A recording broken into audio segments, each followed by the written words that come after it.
السلام علیکم ورحمۃ اللہ وبرکاتہ۔ الحمد للہ نحمدہ ونستعینہ ونستغفرہ ونؤمن بہ ونتوکل علیہ ونعوذ باللہ من شرور انفسنا ومن سیئات اعمالنا من يهده الله فلا مضل له ومن يضلله فلا هادي له فأعوذ بالله من الشيطان الرجيم بسم الله الرحمن الرحيم فمن يعمل مثقال ذرة خيرا يره ومن يعمل مثقال ذرة شرا يره وقال النبي صلى الله عليه وسلم المسلم من سلم المسلمون من لسانه ويده آمنت بالله صدق الله مولانا العظيم وصدق رسوله النبي الكريم ونحن على ذلك لمن الشاهدين والشاكرين والحمد للہ رب العالمین۔ میرے محترم بزرگوں اور دوستوں، یہ میدان محشر کیوں قائم ہوگا؟ حساب و کتاب کل قیامت کے میدان میں ہر انسان سے کیوں کیا جائے گا؟ اس وجہ سے کہ دنیا میں بہت سارے انسان ایسے ہیں، اس میں مرد بھی شامل ہے، عورتیں بھی ہیں، جو اللہ کو راضی کر رہے ہیں، جو اللہ کے احکامات پر چلتے ہیں، اللہ کے حکم کو مانتے ہیں اور آپ صلی اللہ علیہ وسلم کی زندگی ان کے بتائے ہوئے طریقے پر چلتے ہیں۔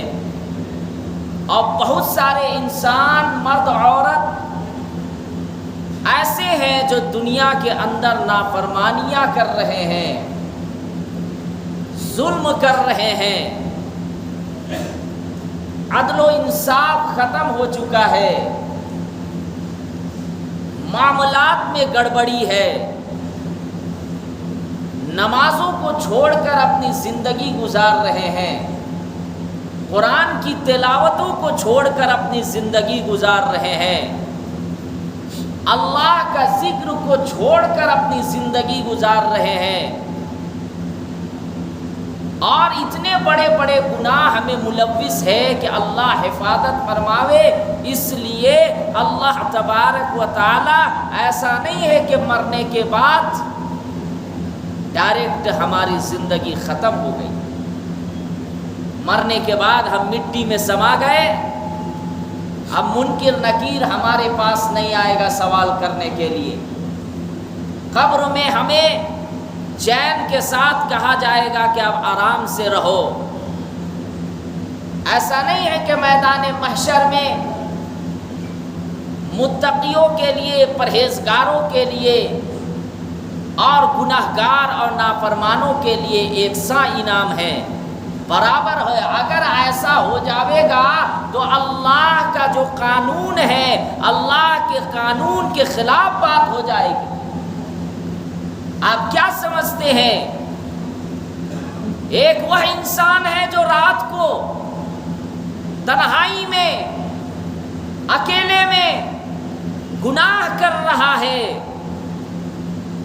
یہ سوچ رہا ہے کہ ہمیں کوئی نہیں دیکھنے والا، وہ چھپ کر گناہ کر رہا ہے، لیکن جس جگہ وہ گناہ کر رہا ہے اللہ کی نظر سے وہ کیسے بچ سکتا ہے؟ آپ کیسے یہ سمجھ لیے کہ ہم دنیا کے اندر اپنے پاور کو غلط استعمال کریں گے. ہمیں پیسہ مل گیا، ہم اس پیسہ کو غلط استعمال کر کے زندگی گزار کر چلے جائیں گے، اور وہاں بھی ہمیں حساب نہیں ہوگا، اور وہاں بھی ہمیں جنت نصیب ہوگی. جنت اتنی سستی نہیں ہے. آپ بتائیں، آپ جمعہ کی نماز میں پہلے شریک ہوئے، کچھ لوگ ہوں گے جو ابھی آئیں گے خطبہ کے وقت میں، کچھ لوگ آئیں گے ڈائریکٹ نماز جب جماعت کھڑی ہو جائے گی اس وقت میں. آپ بتا دیں کہ جو تاخیر میں آتے ہیں اور جو پہلے آتے ہیں وہ برابر ہو جائیں گے؟ کیا ان کو وہی انعام مل جائے گا؟ جبکہ حکم یہ ہے کہ جب جمعہ کی نماز کے لیے اذان دی جائے، خرید و فروخت بند کر دو، خرید و فروخت بند کر دو. تھوڑی دیر کے لیے آپ کا نقصان نہیں ہوگا، بلکہ اللہ تبارک و تعالی آپ کے کاروبار میں، رزق میں برکت عطا فرمائیں گے. لیکن جس انسان کو اللہ پر بھروسہ نہیں، جس انسان کو، جس مسلمان کو یہ بھروسہ ہے کہ نہیں یہ کسٹمر آئے گا، آدھا گھنٹہ ہم بند کریں گے، 15 منٹ بند کریں گے، ہمارا اتنے ہزار کا نقصان، کیونکہ وہ اللہ پر بھروسہ نہیں کر رہا ہے. وہ انسان جو اللہ ایک ذریعہ دیے اس ذریعہ پر بھروسہ کر رہا ہے. وہ انسان برابر نہیں ہو سکتا جو تاخیر میں آتے ہیں. کہا گیا کہ جمعہ کے لیے پہلے آپ بن سور کر، کپڑا وغیرہ پہن کر، عمدہ کپڑا، خوشبو وغیرہ استعمال کر کے پہلے تشریف لائیے، تاکہ آپ کو وہ ثواب ملے جو حدیث میں کہا گیا کہ اس جمعہ سے لے کر اگلے جمعہ تک درمیان میں جتنے بھی دن ہیں، اگر کوئی گناہ ہو گیا اللہ تبارک و تعالیٰ اس گناہ کو معاف کر. ویسے تو 5 وقت کی نمازیں فرض ہیں.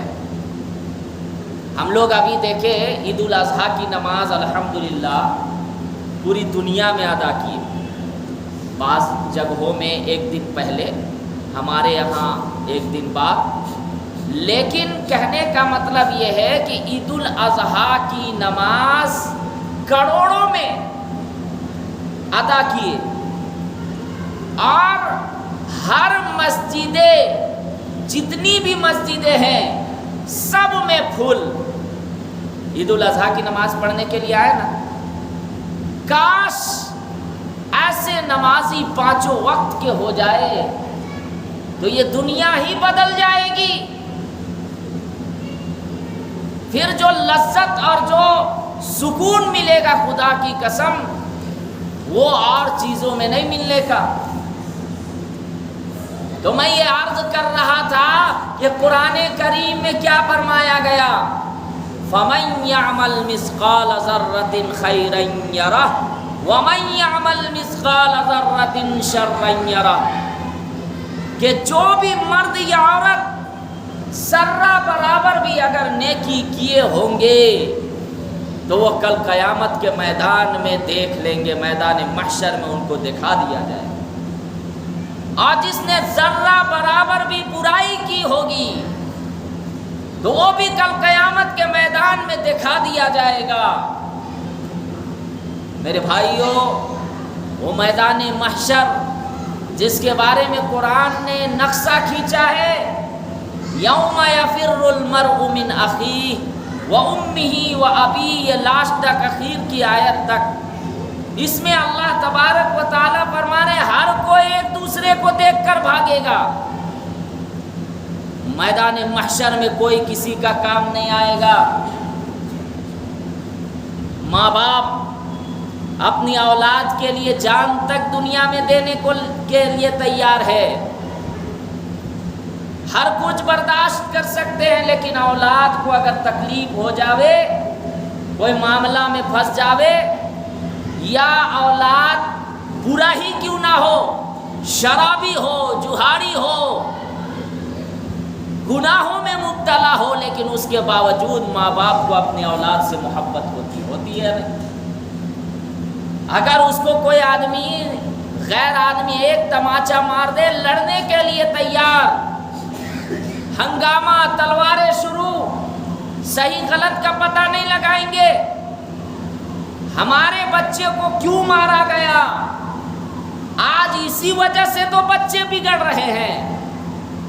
ایک وہ دور تھا کہ اگر گاؤں محلہ میں بزرگ آدمی ہے، اگر غلط کوئی چھوٹی غلطی، آج تو بڑی غلطیاں لوگ کر رہے ہیں، اپنے گھر والوں کے سامنے، اپنے رشتہ داروں کے سامنے شرم و حیا ختم، دن دہاڑے شراب پی رہے ہیں، دن دہاڑے سگریٹ پی رہے ہیں، سرے عام گٹکا کھا کر اور تھوک رہے ہیں ایک دوسرے کو دکھا کر۔ کیوں؟ طریقہ ختم آپ صلی اللہ علیہ وسلم کا۔ ہم نے مغربی تہذیب کو اپنا لیا۔ آج رشتہ دار بڑے بزرگ موجود ہیں، ماں باپ موجود ہیں، پان تمباکو کھا رہے ہیں، تھوک رہے ہیں، سگریٹ پی رہے ہیں، یہ سمجھتے ہیں کہ ہم بہت اچھا کام کر رہے ہیں۔ اور پہلے تو ایسا ہوتا تھا کہ اگر کوئی آدمی پان تمباکو وغیرہ بھی کھا رہا ہے تو وہ ایک تہذیب کے دائرے میں، اگر کسی کو ناپسند ہے، کوئی بڑے بزرگ ہے بیٹھے ہوئے ناپسند ہے تو اس جگہ سامنے نہیں جاتے تھے۔ اگرچہ پان جو ہے، پان بھی کئی قسم کے ہوتے ہیں، جو زردہ پان ہے کہا گیا کہ اس سے بچنا چاہیے، مکروہ، کراہیت ہے۔ سگریٹ ہے، حرام تو نہیں کہیں گے اس کو کہ حرام ہے، لیکن مکروہ کراہیت میں آتا، اس سے بھی بچنا چاہیے۔ کیوں؟ اس لیے کہ یہ آپ کے جسم کو خراب کر رہا ہے۔ جب یہ آپ کھائیں گے زردہ والی چیزوں کو اور بیڑی اور سگریٹ کو پیئیں گے تو ایسا نہیں کہ آپ تندرست ہوئیے گا، آپ کا بدن پھرتیلا رہے گا، آپ کے جسم کے اندر صحیح سلامت چیزیں رہیں گی، نہیں، وہ تو آپ گندی اور ناپاک چیز کو اپنے پیٹ کے اندر ڈالیں گے تو وہ آپ کے پیٹ اور شریر کو خراب کرے گا۔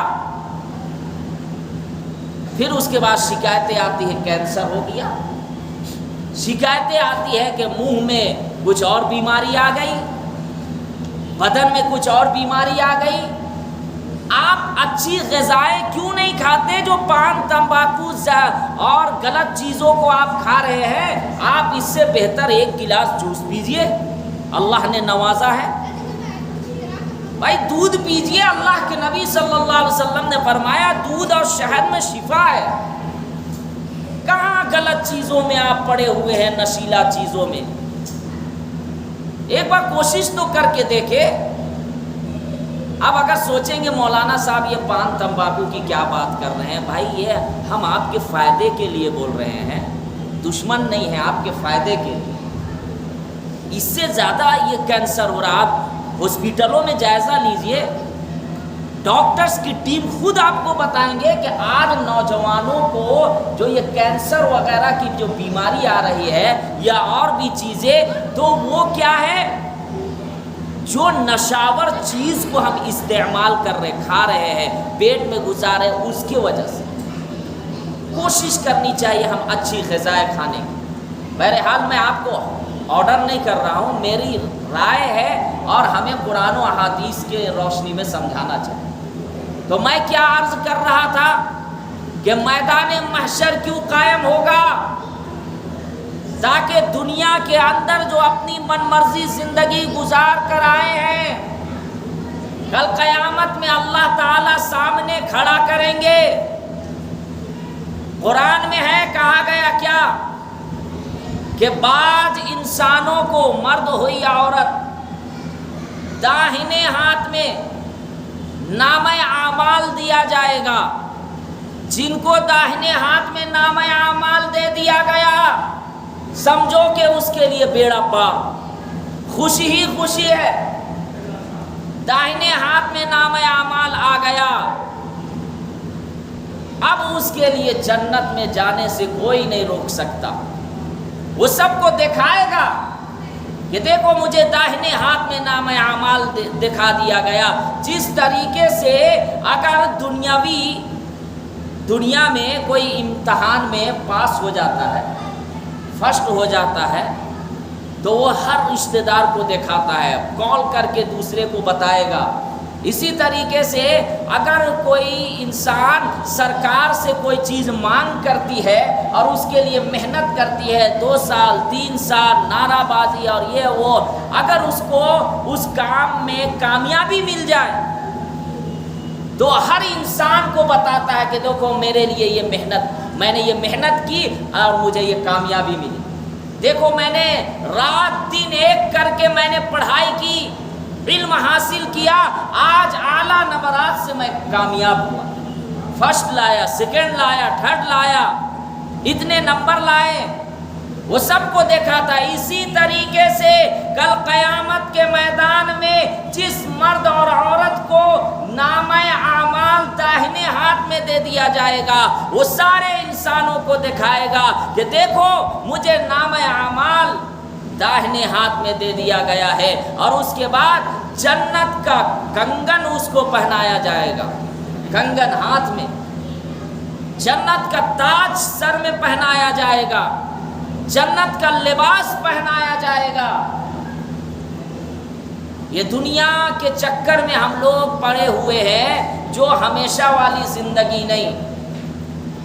انسان اپنی اولاد کے لیے، اپنی بیوی کے لیے غلط کام کر لیتا ہے، کرتا ہے یا نہیں؟ کسی کو قتل کر دیا، چوری کرتا ہے، سود کا کاروبار کرتا ہے، دھوکہ دیتا ہے، کاروبار کر رہا ہے، ترازو صحیح تول نہیں رہا ہے. کس کے لیے؟ صرف اپنی بیوی اور بچوں کے لیے، اپنے گھر والوں کو خوش رکھنے کے لیے.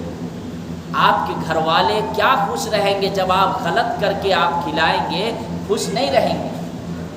اس لیے ہم تھوڑا سا کمائیں، حق حلال طریقے سے کمائیں گے، محنت کر کے کمائیں گے. ہمیں بہت زیادہ اگر آپ کو پیسہ مل جائے اور سکون نہ ملے، کیا فائدہ؟ اور جس بچے کے لیے، جس بیوی کے لیے اور ماں باپ کے لیے آپ غلط کام کر رہے ہیں، وہ سارے کے سارے آپ کو بھول جائیں گے مرنے کے بعد. کچھ دن تک روئیں گے، یاد آئے گا، روئیں گے، تذکرہ کریں گے، لیکن یہ نہیں کہ آپ کو روزانہ قبر میں جا کر فاتحہ پڑھ رہے ہوں یا پھر دعائیں کر رہے ہوں. الا ماشاء اللہ اگر کوئی نیک صالح اولاد نکل جائے تو نکل جائے. میں نے تو بہت سارے لوگوں کو ایسے بھی دیکھا کہ وعدہ کرتے ہیں ماں باپ کے گزرنے کے بعد کہ مولانا صاحب میں مدرسہ میں ہر مہینہ پیسہ دوں گا، لیکن میں گارنٹی کہتا ہوں کہ 100 آدمی اگر وعدہ کرتے ہیں تو صرف 5 آدمی ایسے نکلتے ہیں جو مدرسہ میں جا کر دیتے ہیں.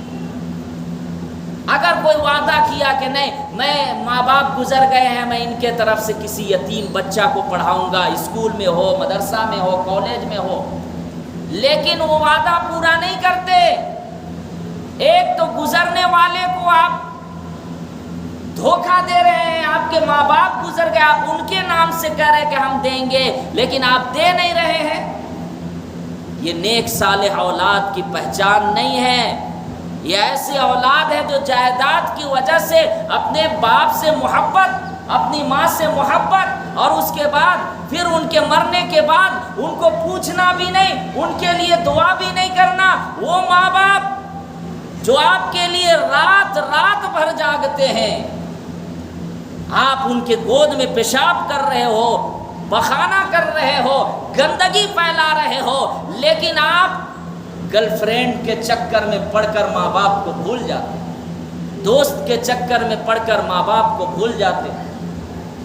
میں نے یہ نہیں کہا آپ ہر کسی سے محبت رکھیے، اسلام کی یہی خوبصورتی ہے. مہمان آئے آپ ان کی عزت کیجئے. کہا گیا کہ مہمان کے آنے سے پہلے اللہ تعالیٰ 40 دن پہلے رزق بھیج دیتے. حدیث میں بھی ہے، کہیں حدیث میں ہے کہ 3 دن پہلے رزق بھیج دیتے اللہ تعالیٰ. مہمان کے بارے میں کہا گیا کہ جو مہمان کی خدمت کرتا ہے، یہ سنت ابراہیم بھی ہے اور یہ سنت محمد صلی اللہ علیہ وسلم بھی. لیکن مہمان کا مرتبہ الگ، بہن کا مرتبہ الگ۔ آپ صلی اللہ علیہ وسلم تو سارے طریقے کو بتلائے۔ بہن آئے، آپ صلی اللہ علیہ وسلم کی اپنی بہن نہیں تھی، رضائی بہن قید ہو کر آئی۔ آپ صلی اللہ علیہ وسلم جیسے ہی دیکھتے ہیں کہ بہن آ رہی ہے، اپنے رومال کو نیچے بچھا دیتے ہیں، بہن کے لیے بیٹھاتے ہیں، پیار محبت سے بات کرتے ہیں۔ اپنی بہن نہیں، رضائی دودھ شریک بہن، لیکن دیکھیے کہ کیسی خدمت، پیار محبت سے بات۔ آج تو معاملہ ایسا ہو گیا ہے کہ بہن کو صرف دہیج کا سامان دے دیتے ہیں، اب سوچتے ہیں چھٹکارا ختم۔ دہیج شریعت میں نہیں ہے دینے کا، میراث میں حصہ دیجئے بہن کو۔ جہیز تو یہ تو لعنت ہے۔ آپ دے دیے ہیں 1 لاکھ 2 لاکھ روپیہ کا بائک اور فریج کولر وغیرہ، اور اس کے بعد حال خیریت تک لینے کے لیے نہیں جا رہے، بہن کو اپنے پاس گھر میں نہیں بلا رہے، تو رزق میں کیسے برکت ہو؟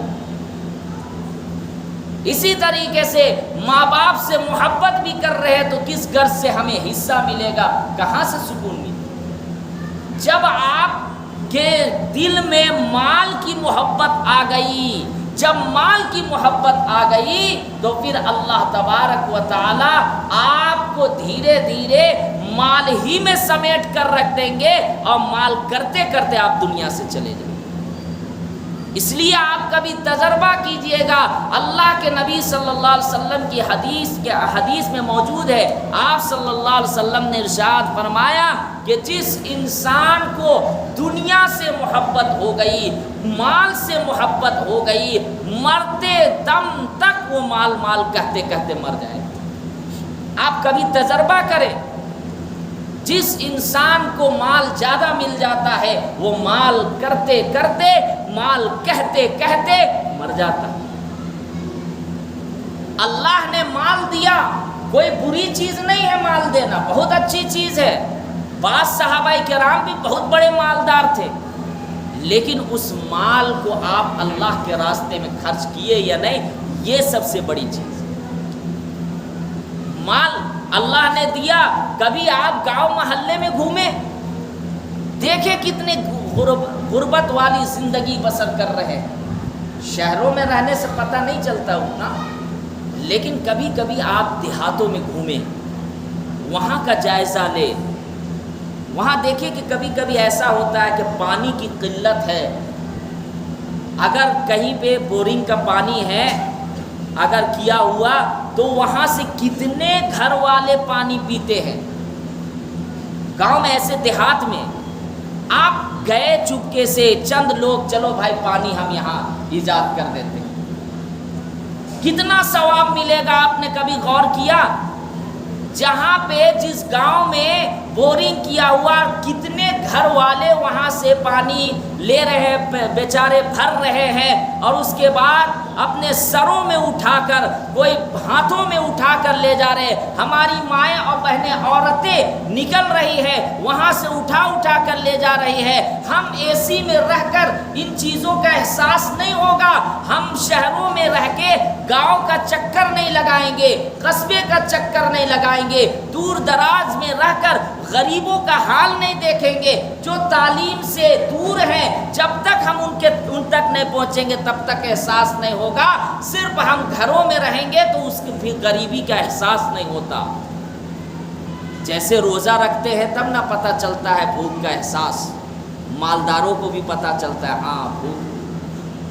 تو ایسے ہی جب غریبوں کے پاس گھومیے گا، تھوڑا سا دیہاتوں کا چکر لگائیں گے، تب وہاں پتہ چلے گا۔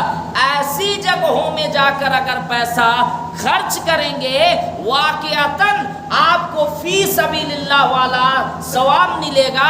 ایسے ہی ایسے نوجوان جو بیچارے جیلوں کے اندر ہے اور جیل میں پھنسے ہوئے، لیکن ہے وہ صحیح سالم انسان، غلط نہیں ہے انسان، اس کو پھنسا دیا گیا، کسی وجہ سے وہ جیل میں ہے، وہ وکیل کرنے کی اس کی حیثیت نہیں ہے، پیسہ نہیں ہے، وہ غریب انسان ہے، آپ ایسے انسان کو چھڑانے کے لیے کسی وکیل کو آپ متعین کر دیے، آپ کو اتنا ثواب ملے گا جس کا اندازہ نہیں لگا سکتے۔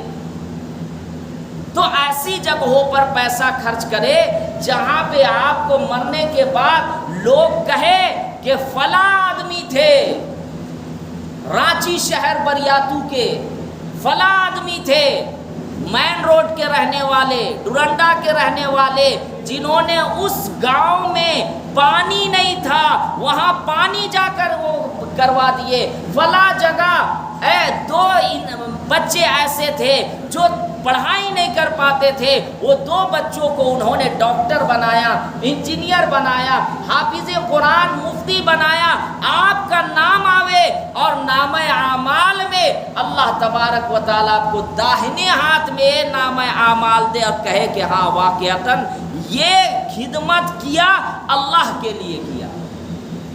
تو میدان محشر اس لیے قائم ہوگا کہ راتوں کو جو انسان غلط چیز میں مبتلا ہے، تنہائیوں میں غلط چیزوں میں مبتلا ہے، اسی طریقے سے کیسے ایسے ہو سکتا ہے کہ ایک لڑکی ہے جو ناچ رہی ہے، گا رہی ہے، گھنگرو پہن کر ناچ رہی ہے، اپنے جسم کا سودا کر رہی ہے اور بے نکاح ہو کر غیر مردوں کے ساتھ ان کا ناجائز تعلقات ہے، اور ایک عورت ایسی ہے، ایک لڑکی ایسی ہے جو راتوں میں بھی اٹھتی ہے، مصلی بچھاتی ہے، نماز پڑھ رہی ہے، رو رہی ہے، قرآن کی تلاوت کرتی ہے، باہر نکلتی ہے، پردے کے دائرے میں رہتی ہے، وہ نکلتی ضرور ہے، وہ اور بھی کام کر رہی ہے لیکن شریعت کے دائرے میں رہتی ہے، کیسے ایسے برابر ہو سکتی ہے؟ نہیں میرے بھائیوں، ایسا اگر ہوگا تو یہ اللہ کے قانون کے خلاف بات ہوگی۔ یہ ایسا کیسے ہو سکتا ہے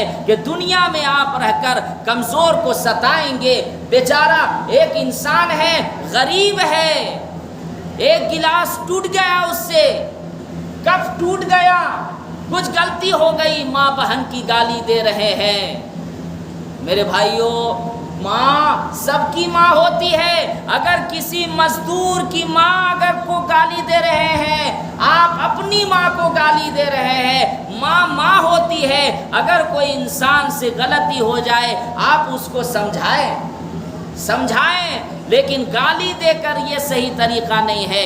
آپ سمجھانے کا طریقہ ہوتا ہے، اللہ کے نبی صلی اللہ علیہ وسلم بھی سمجھاتے تھے، وہ بھی نصیحت کرتے تھے غلطی میں، لیکن ماں بہن کی گالی دے کر، کسی کو ستا کر، کسی کو دبا کر، اپنی طاقت کو آزما کر، ایسے ہی لوگوں کے لیے میدان محشر جمع ہوگا اور اللہ سختی سے کہے گا، بتاؤ آج طاقت کس کے اندر ہے، بتاؤ آج حکومت کس کے اندر ہے، بتاؤ آج دنیا میں تم پاور کا غلط استعمال کیا، پیسے کو غلط استعمال کیا، جوانی کو غلط استعمال کیا، اپنے حسن کو غلط استعمال کیا، آج بتاؤ طاقت کس کے پاس ہے، جوانی کس کے پاس ہے، بتاؤ کہ آج حکومت کس کے پاس ہے، آج پیسہ کس کے پاس ہے، آج عزت و ذلت کا مالک کون ہے، آج موت و حیات کا مالک کون ہے؟ آج کوئی ہے جو یہ کہہ دے کہ میرے پاس حکومت ہے؟ آج آؤ، اللہ پوچھے گا کہ بتاؤ کس کے اندر حکومت ہے، اور یہ کہہ دے کہ میں جو چاہوں گا کر دوں گا۔ ایسے ہی لوگوں کے بارے میں میدان محشر ہے اور اللہ تعالیٰ پوچھے گا، اور پوچھنا ضروری ہے۔ اس لیے میرے بھائیوں، دنیا کے اندر ہے تو اللہ کو راضی کر لے، اللہ کو راضی کریں گے۔ آپ دیکھیں، اگر ماں باپ کو راضی کر رہے ہیں، کہیں نہ کہیں اس میں ماں باپ کو راضی کرنے میں بھی دنیا آتی ہے نہیں، اس میں بھی کہیں نہ کہیں کچھ اور چیزیں دنیا کی آ رہے ہیں، شیطانی وسوسہ آ رہے ہیں۔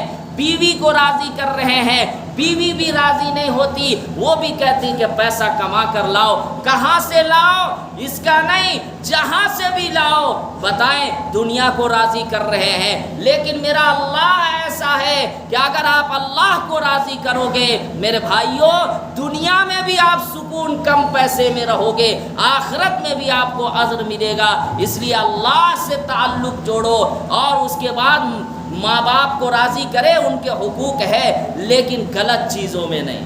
ماں باپ کہے کہ بیٹا داڑھی چھوڑ دو، نہیں چھوڑنا ہے۔ ماں باپ کہے کہ بیٹا نماز مت پڑھو، نہیں، ایسی جگہوں پہ ماں باپ کی اتباع نہیں کرنے کا۔ ماں باپ کہے کہ نہیں، کرتا پائجامہ کیا پہنتے ہو، شرٹ پینٹ پہنو، جینس پہنو، کوٹ وغیرہ لگاؤ، ٹائی پہنو، یہ ماڈلنگ زمانہ ہے، نہیں، اس جگہ اتباع نہیں کرنے کا۔ ٹھیک ہے، پینٹ شرٹ شریعت میں منع نہیں ہے، لیکن یہ کرتا پائجامہ، یہ چیزیں جبہ وغیرہ، اس کو اگر کوئی غلط کہتا ہے تو یہ بھی غلط ہے۔ اس لیے جہاں پہ اتباع کرنے کا ہے وہاں پہ کرے۔ اگر ماں باپ کہے کہ پانی لاؤ، وہاں پہ حکم ماننا۔ ماں باپ کہے کہ بیٹا یہ خدمت کرو، پیر دباؤ، تیل لگاؤ، یہ سب چیزیں کرنے کا۔ لیکن اگر اللہ کی جہاں پہ نافرمانی ہو رہی ہو وہاں پہ ماں باپ کی بات نہیں ماننے کا ہے۔ اللہ تعالیٰ سے دعا ہے کہ اللہ تعالیٰ ہم سب کو کہنے سننے سے زیادہ عمل کرنے کی توفیق عطا فرماوے۔ وآخر الدعوانا ان الحمدللہ رب العالمین۔ جو حضرات سن